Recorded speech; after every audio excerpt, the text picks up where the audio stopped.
जय जगन्नाथ स्वामी नयन पथगामी भव तुमे। गोटे निराट सत्य भाई, गोटे पुरुष सारा संसार जीति निए जदि ता पाखरे गोटे सभ्य और सबु परिस्थिति रे साथ देला भलिया गोटे स्त्री थाए, ताहले से सबु परिस्थिति को जीति निए।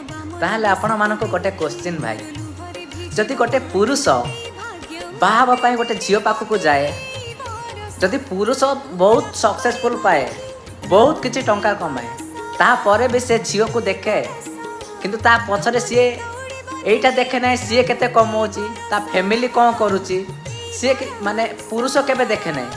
ताहले आपण गोटे क्वेश्चन रहिला भाई, ताहले झील माने काहे देखंती कि से पुरुष कौन करुची कौन नाई, तापर जाके तांको फैमिली रे झील दियंती। एटा कौन सत्य? एई कथा टिके भाबिके देखंतु, निश्चय किसी बुझी पारिबे।